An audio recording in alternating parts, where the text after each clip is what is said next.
হাওয়া বাতাস ধরেনি না কি হলো জানি না, তবে আর পাঠাবো না। জঙ্গলে পাঠানো একদম টোটালটা বন্ধ করে দিলেন। কম বেশি 1 মাস করতে করতে 3 থেকে 4 মাস যখন হলো, তো জঙ্গলের বাঘগুলা একটা কথা যে একবার আমার নবীকে দেখবেন তার বারবার দেখার মন চাইবে। জোরে বলুন সুবহানাল্লাহ। একবার যে আমার নবীকে দেখেছেন বারবার দেখার ইচ্ছা জেগেছে। তবে জঙ্গলের বাঘগুলা চিন্তা করছেন, হাগো তারা মিটিং করছেন। একটা মানুষের মধ্যে যেমন মিটিং হয়, তো বাঘদের মধ্যে একটা মিটিং করছে, আলোচনা চলছে। হাগো নবীকে প্রায় 3 থেকে 4 মাস হয়ে গেল, জঙ্গলে আর আসে না, আর নবীর সঙ্গে দেখাও হয় না, তো কি করা যাবে? তো বাঘের মধ্যে আলোচনা হলে এক কাজ করো, যদি নবীকে দেখতে চাও তবে একটা দল হাড় মারিয়ে যাব, হালিমার বাড়িতে ঢুকবো, নবীকে দেখবো, জিয়ারত করব, চলে আসবো। ডিসিশন হয়ে গেল। এই বাবা কয়েকটা বাঘ চলে যাচ্ছেন। তো বাঘের যে সর্দার ওই বলছে, ওই কোথায় যাবি? বলে কোথায় মানে নবীকে দেখতে যাব। বলে খবরদার, তবে তোরা শোন, তোরা যাবি যা, একটাও ঘুরে আসবি না। কার নাক মোচা হইবে, কার ট্যাপসা হইবে, কার দাঁত ভাঙবে, কার মুখ ভাঙবে। বলে কেন? বলে তোদের ধারণা তোরা নবীকে দেখবি, সেটা তো বুঝলাম, কিন্তু আশেপাশের লোকজনের লাদনা লাঠি কোনখানে পড়বে জানিস? সেটা তোর লোক জানবে না যে নবীকে দেখতে এসে তাদেরকে যেতে দে বাড়িতে, হালিমার বাড়িতে। একটা কেউ রাখবে না, ঠাঠিয়ে শেষ করে দিবে। তাহলে কি করব? তো বাঘের সর্দার বলছে, শুন একটা উপায় আছে নবীকে দেখার। বলে কি উপায়? বলে কালকে যখন মা হালিমার বেটা কি বলে বেটা বেটি যখন বকরি নিয়ে ময়দানে আসবে, তখন তোরা সমস্ত বকরিকে ধরে ফেলবি, আর ওই বকরি ছুটাতে সাধারণ লোক আসবে না। যদি আসে তবে শেষ জামানার নবী আসবে, আর নবী যখন আসবে তোরা অন্তর ভরে নবীর জিয়ারত করে নিবি। জোরে বলুন। তো সর্দার যাকে তাকে বানানো হয় না ভাই, দেখে শুনে সর্দার বানানো হয়। একটা সর্দার একটা লোককে বলছে, জীবনে লোকটা নামাজ পড়েনি, তো ওকে বলছে, ভাই এক কাজ করো, তুমি 40 দিন নামাজ পড়ো, তোমাকে আমি 10,000 টাকা দেবো। তো ওই লোকটা ভাবলো যে সর্দার যেহেতু বলছে নামাজ পড়েইলি, কিন্তু সর্দারের মনের একটা ধারণা যে লোকটা নামাজ সারা জীবন পড়ে না, যদি টাকার লোভটা দিই, মানে টাকার লোভ আর কার নেই, সবারই আছে, টাকার লোভ যদি দিই লোকটা 40 দিন নামাজ পড়বে, অভ্যাসটা হয়ে যাবে, নামাজ ছাড়বে না। কিন্তু ওই লোকটা ভাবলো যে 40 দিন নামাজ পড়ে সর্দার 10,000 টাকা দেবে, তো পড়বো না কেন? 40 দিন পড়ে সর্দার সাহেবের সামনে হাজির। সর্দার সাহেব টাকা দেন। সর্দার সাহেব মাথা চুলকাছে, ব্যাপার কি রে ভাই, কিসের টাকা? ই ভুলে গেছে। বলে আপনি কি ভুলে গেছেন? ওই দিন চায়ের দোকানে বলেছেন যে 40 দিন নামাজ পড়লে 10,000 টাকা, আমি 40 দিন পুরিয়ে এসে টাকা দেন। সর্দার বলল, দেখো ভাই, আমি এমনি বলেছিলাম যাতে তোমার 40 দিন নামাজ পড়লে একটু অভ্যাসটা লেগে যায়, তার জন্য টাকার কথা বলেছিলাম, দেওয়ার জন্য বলিনি। তো ওই লোকটা চট করে বলছে, আমি জানতাম যে আপনি টাকা দেবেন না, ঠকবেন, জান আপনাকে একটা বড় জিনিস ঠকেছি। ফের সর্দার টেনশন করছে, কি ঠকলে রে বাবা, কি ঠকেছো? তখন লোকটা চট করে বলছে, সর্দার সাহেব আমি জানতাম আমি 40 দিন নামাজ পড়লে আপনি টাকা দেবেন না, ঠকবেন, এই জন্য 40 দিন যে নামাজ পড়েছি একদিনও উজু করিনি, মানে বিনা উজুতে নামাজ পড়েছি। তো ভাই রে, লোককে ঠকার অনেক বুদ্ধি আছে, তো সর্দার যাকে তাকে বানানো যায় না। তো বাঘের সর্দার বলছে, শুন, যদি নবীকে দেখতে চাস তাহলে কালকে মা হালিমার বেটা বেটি বকরি নিয়ে আসবে, আর তোরা সমস্ত বকরিকে ধরবি, আর ওই বকরি ছোটাতে সাধারণ লোক আসবে না, যদি আসে তবে দয়ার নবী মুস্তাফা আসবে। ঠিক আছে, তাই হবে। বেরাদার বন্ধুগণ, বাবা যে আমার শোনন, মা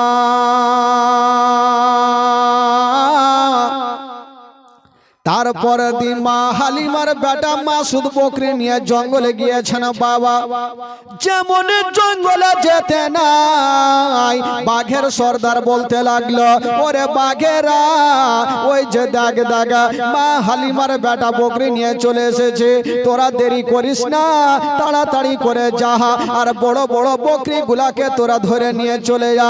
ওই জঙ্গলের বাঘগুলা বাবা গেল, আর যত বড় বড় বকরি গুলা ছিল সমস্ত বকরি গুলাকে ধরে নিয়ে বাবা জঙ্গলে চলে গেল। যেমন জঙ্গলে যেতে নাই, মা হালিমার বেটা মাসুদ কাঁদতে আরম্ভ করেছে। কাঁদতে কাঁদতে মার কাছে পৌঁছে গেল, বলছেন, মা গো, সব শেষ হয়ে গেল, মা বরবাদ হয়ে গেল। মা বলল, কি হলো রে বেটা? বলছেন, মা গো, আমাদের বকরি সমস্ত বকরিকে মা জঙ্গলের বাগে ধরে নিয়ে চলে গেছে, মা একটাও হয় হয়তো বকরি বেঁচে নাই। এই কথা যেমনই বলতে নাই, মা হালিমা বলছেন বেটা রে বকরি গেছে যাক রে বেটা, তুই তো বেঁচে এসছিস। মাগো আমি তো পালিয়ে এসছি। মা বেটাতে কথা চলছে আর আমার দয়ার নবী মুস্তাফা পার্শ্বে বসে বসে একটু মুস্কি মেরে হেসে গেলেন। জোরে বলুন।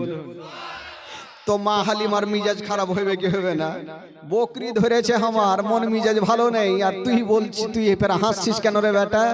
তখন আমার নবী একটা কথা বলছেন মা গো, মা একটা কথা বলবো মা। কি বলছিস বল বেটা, বকরিতে চলে গেছে, বল তুই কি বলবি, তোরও কথা শুনেলি। নবী বলছেন মা গো আমাকে যদি পারমিশন দাও মা, আমি জঙ্গলে যাব মা, আর সমস্ত বকরিকে ছুটিয়ে নিয়ে আসবো মা। মা হালিমা বলছে তোর মাথা খারাপ, ভুল করে ও জঙ্গলে পাঠাবো না। বাঘ একবার ছেড়েছে, দ্বিতীয়বার আর ছাড়বে না। আমার নবী ভালো করে জানে আমি যদি জঙ্গলে না যাই তো কিয়ামত পর্যন্ত বাঘগুলা আমাদের বকরিকে খাবে না। জোরে বলুন সুবহানাল্লাহ। তো যেমন করে হোক মাকে রাজি করিয়ে যাইতেই হবে। তো মা হালিমা বলছে না বেটা তুই যতই বল আমি তোকে পারমিশন দিব না। আমার নবী বলছেন মা গো একবার তো পাঠিয়ে দেখো মা। একবার যখন বাঘে ছেড়েছে আবার ছেড়ে দিবে মা, আমার তুমি চিন্তা করো না। তো মা হালিমা বলছে দেখ বেটা আমি পাঠাতে পারবো না। আমার নবী বলছেন মা গো আমি কথা দিলাম আমার কিছু হবে না, আমি যাবো আর চট করে বকরিটি নিয়ে চলে আসবো। তো মা হালিমা লাস্টে বলছে দেখ বেটা যাবি যা, তবে একটু সাবধানে, যদি বাঘ দেখে এলাও চলে আসছে তবে ভয়ে পালিয়ে আসিও বেটা। আমার নবী বলছেন ঠিক আছে মা আগে যাই। তো আমার নবী এক পা দুই পা করে যাচ্ছেন আর পিছনে ঘুরে ঘুরে মাকে দেখছেন আর বলছেন কি বলছেন, বলছেন মা গো আমি চললাম মা, যতক্ষণ পর্যন্ত বকরি নেব না আমি বাড়ি ঘুরে আসবো না। আমি চললাম বকরি না নিলে আমি বাড়ি আসবো না। মা হালিমা বলছে একটু সাবধানে যেও বেটা। আচ্ছা বলুন তো ভাই আমার নবী যাচ্ছেন জঙ্গলে, বকরি আনতে পারবে কি পারবে না? জোরে বলুন পারবে কি পারবে না? আর আমরা আর আপনারা বাঘের সামনে যেতে পারবেন ভাই? ভাই পারবেন? পারবো না। যদিও বাথরুম করেন আর পিছনে ঘুরে যদি কোনো বাঘকে দেখে একটা লুঙ্গি ঠিক থাকবে? কোনখানে যাবে লোটা ঘুটি কোনো চিন্তা নেই, আগে ভাগ জান বাঁচা। কিন্তু আমার নবী হচ্ছে রাহমাতুল্লিল আলামিন, একটা বাঘ পর্যন্ত আমার নবীকে চিনহে। তো আমার নবী যাচ্ছেন জঙ্গলে। কবি লিখেছেন বাবা ও শিশু বেলায় দয়ার নবী গেলেন একদিন ময়দানে, সূর্য তখন লুকিয়ে দেখেন নবী আছেন কোনখানে। ও শিশু বেলায় দয়ার নবী গেলেন একদিন ময়দানে, সূর্য তখন লুকিয়ে দেখেন নবী আছেন কোনখানে। সামনে দুটি হাত, সামনে দুটি হাত রহমতেরই সাকিনা, সামনে দুটি হাত রহমতেরই সাকিনা, দিন দুনিয়ার বাদশা সেজে তাজদারে মদিনা। তাই হালিমা তোমার কোলে কে এসেছে দেখো না, ও কি মেরে দেখো না, কাছে গিয়ে দেখো না, দাঁড়া হয়ে দেখো না, খুশবু সঙ্গে দেখো না, দিন দুনিয়ার বাদশা সেজে তাজদারে মদিনা। জোরে বলুন। ও মেঘে এসে ছায়া করেন মোর নবীর মাথাতে, সর্প এসে হাওয়া করেন মোর নবীর গায়েতে। মেঘে এসে ছায়া করেন মোর নবীর মাথাতে, সর্প এসে হাওয়া করেন মোর নবীর গায়েতে। সামনে দুটি হাত, সামনে দুটি হাত রহমতেরই সাকিনা, সামনে দুটি হাত রহমতেরই সাকিনা, দিন দুনিয়ার বাদশা সেজে তাজদারে মদিনা। তাই হালিমা তোমার কোলে কে এসেছে দেখো না, ও কি মেরে দেখো না, কাছে গিয়ে দেখো না, দাঁড়া হয়ে দেখো না, খুশবু সঙ্গে দেখো না, দিন দুনিয়ার বাদশা সেজে তাজদারে মদিনা। জোরে বলুন। তাহলে আমার নবী যাচ্ছেন কোথায়? কোথায় যাচ্ছে বলুন? আরে জোরে বলুন কোথায় যাচ্ছেন? হ্যাঁ, আইল ছাড়িয়েন না, না হলে ফের উল্টা পাল্টা চলে যাবেন, পাহি ছাড়বেন না। আমার নবী কোথায় যাচ্ছেন? জঙ্গলে বকরি আনতে যাচ্ছেন। পারবে কি পারবে না ভাই? তো মা হালিমা দূর থেকে বলছে, দেখ বেটা একটু যাই সাবধানে বেটা। আচ্ছা, আপনার আমার কথা বুঝতে পারছেন তো? কারণ আপনাদের কথা ফের একটু টেঁড়া মানে হয়তো জানি না পারছেন কি পারছেন না, বুঝতে পারছি না ভাই, আশা করি বুঝতে পারবেন। তো মা হালিমা বলছে, দেখ বেটা একটু জেলে সাবধানে যে। আমার নবী বলছে, ঠিক আছে মা, চিন্তা নেই। বেরাদার বন্ধুগণ, বাবা যে আমার শোনো না, এবার ওই আমার নবী মুস্তাফা যেমনই জঙ্গলে চলে গেছেন বাবা, ও যুবক বন্ধুরা, যেমনই আমার নবী জঙ্গলে যেতে নাই, বাঘের সর্দার বলতে লাগলো, ওরে বাঘেরা, ওই যে দেখ দয়ার নবী মুস্তাফা চলে এসেছে, মা আমেনার কলেজার টুকরা চলে এসেছে, আব্দুল্লাহ নয়নতারা চলে এসেছে, আব্দুল মোত্তালিবের পোতা চলে এসেছে, তোরা তাড়াতাড়ি করে যা আর নবীর অন্তর ভরে তোরা জিয়ারত করে নে। বাবা গো, যত জঙ্গলের বাঘগুলা ছিল সমস্ত বাঘগুলা দৌড়িয়ে গেল আর আমার নবীর কদমে চুমা দিল। সমস্ত বাঘগুলাকে আমার নবীর কদমে চুমা দিয়ে লাইন ধরেছেন। তো আমার নবী বলছেন, ওই বাঘ, তোদের মালিক কে আছে? আমাদের বকরি কোথায়? বাঘগুলা কি উত্তর করছেন? বাঘগুলা বলছেন, ইয়া রাসূলুল্লাহ, আপনাদের বকরিগুলা ধরেছি নবী গো, আমরা সারা রাত ধরে বকরির পাহারা দিয়েছি, এখন পর্যন্ত আমরা রুম ক্ষতি করি না, এখন পর্যন্ত রুম ক্ষতি করি না, আমরা যত্ন সহকারে পাহারা দিয়ে জগিয়ে আছি। তবে ইয়া রাসূলুল্লাহ, নবী গো, আপনার বকরির কোনো ক্ষতি করি না। আমার নবী বলছেন, ওরে বাঘেরা, তাড়াতাড়ি করে যা আর বকরিগুলা নিয়ে চলে আয়। বাবা গো, এবার জঙ্গলের বাঘগুলা গেল আর যত বকরিগুলা ছিল সমস্ত বকরিগুলা এনে আমার নবীর সামনে লাইন লাগিয়ে দিল। বাঘগুলা বলছেন, ইয়া রাসূলুল্লাহ, ইয়া হাবিবাল্লাহ, নবী গো, বেয়াদব ক্ষমা করবেন, ইয়া রাসূলুল্লাহ, আমাদের খাবার ইচ্ছা ছিল না, আমাদের ইচ্ছা ছিল আপনার সঙ্গে দেখা করা। ইয়া রাসূলুল্লাহ, আমাদের খাওয়ার ইচ্ছা ছিল না, শুধু আপনার সঙ্গে একটু দেখা করার জন্য। আপনি তো কয়েকদিন থেকে, কয় মাস থেকে আসেননি, তার জন্য আমরা এই কাণ্ড করেছিলাম। আমার নবী বলল, ঠিক আছে। এবার আমার নবী পাক ওই বাঘগুলাকে নিয়ে বাবা গো পৌঁছে গেল মা হালিমার কাছে। তো মা হালিমা মাথায় হাত দিয়েছে, আল্লাহ, জানি না এই ছেলে কেমন ছেলে, জঙ্গলের বাঘ পর্যন্ত ছেড়ে দিল, আর ছেলেকে ছাড়লো ঠিক আছে, বকরি পর্যন্ত ছেড়ে দিল না, হয়তো এই ছেলেকে কোনো জিন ভূতে ধরেছে, না, এই ছেলেকে রাখা যাবে না। যদি রেখে দিই আর যদি কিছু হয়ে যায় তাহলে কি উত্তর দিব, আর রাখা যাবে না বাবা গো। তবে এইখানে বাচ্চাকালের ঘটনা, অনেক ঘটনা আছে, তবে এখান থেকে একটু আগিয়ে যাই। আমার নবী পাক সাহেবে লাউলাক সাল্লাল্লাহু তাআলা সাল্লামের বয়স যখন প্রায় 2 বছর হইল, মা হালিমা সাদিয়া রাদিয়াল্লাহু তাআলা আনহা আমার নবীকে নিয়ে 1 পা 2 পা করে পৌঁছে গেলেন কোথায়? মা আমেনার কাছে।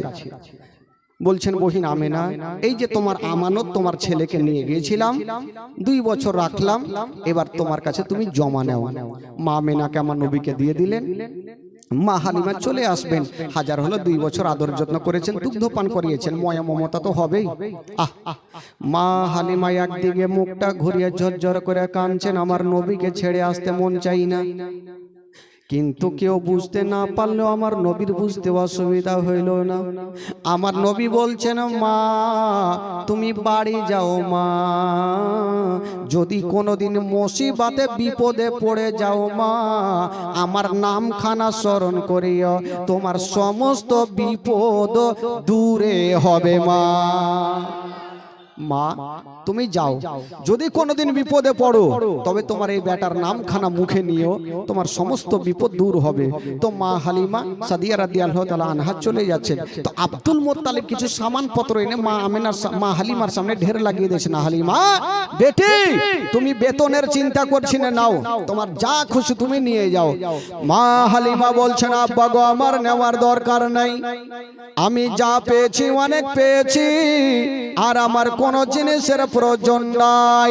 মা হালিমা সাদিয়া রাদিয়াল্লাহু তাআলা আনহা এই কথা বলে দিয়া বাবা গো আমার নবীকে রেখে দিয়া মা হালিমা চলে গেলেন বাড়ি। আর আমার নবী মুস্তাফা মার বুকে লেগে গেলেন বাবা, মায়ের কাছে থাকতে লাগলেন। বন্ধুরা দিন যাই সময় কাটে, এই করতে করতে বন্ধুরা আমার নবীর বয়স হয়ে গেল 6 বছর। জোরে বলুন সুবহানাল্লাহ। আমার নবীর বয়স কত হলো? জোরে বলুন কয় হলো? 6 বছর। এই 6 বছর বয়স যখন আমার নবীর, এখানে একটা দুঃখের বায়ান ভাই, একটু মন দিয়ে শুনবেন। তবে ভাই যিনারা ওই রাস্তার ধারে বসে আছেন আপনারা একটু এদিকে চলে আসেন, সামনে বসেন, খুব ভালো লাগবে। একটু সামনে বসেন, আমার চোখের সামনে বসেন। ওদেরকে আগাবো তো এক কাজ করেন না, যারা বসে গেছে সাইড দিয়ে নিয়ে চলে আসেন এদিকে, তাহলে সুবিধা হবে। ও খালা একটু আগে যান, আপনারা যেখান থেকে তিরপালটা বিছাছে ও পর্যন্ত চলে আসেন, সুবিধা হবে। একটু আগে যান। আপনারা একটু জমজমাট হয়ে বসে থাকেন, তাহলে আমাকেও ভালো লাগবে আর আপনাদেরকেও শুনতে ভালো লাগবে। আর ছিটে ছুটে থাকবেন তো আমাকেও কেমন লাগবে আর আপনাদেরকেও কেমন লাগবে। মন দিয়ে শুনেন। তবে মা বোনদেরকে বলবো যে আপনারা একটু চটচট করে বসে যান। খালা সামনে চলে আসেন, জায়গা আছে, চলে আসেন। একটু আগে বসেন, যারা আগিয়েছেন আপনারা আগান, আগান মাগো, আগান আগান। হ্যাঁ আগিয়ে বসে, চুপচাপ বসেন, চিন্তা নেই। আজকে লক্ষ্মীর ভান্ডার গজল হবে, আরামে বসে। এদিকে বিড়ি বানা চলে না, তাই বিড়ি বানা হবে না, লক্ষ্মীর ভান্ডার চলবে। একটু চুপচাপ থাকে না, জীবনী শোনায় ভাইদেরকে। চাচারা এসেন জীবনী শোনার জন্য। আচ্ছা আমার নবীর বয়স কত বললাম? জোরে বলেন কয় বছর? এবার একটু ধ্যান দিন, মনটা এদিক ওদিক নিয়ে যাবেন না। যতক্ষণ পর্যন্ত এই ঘটনা শেষ হবে ধ্যানটা অন্যদিকে নিয়ে যাবেন না।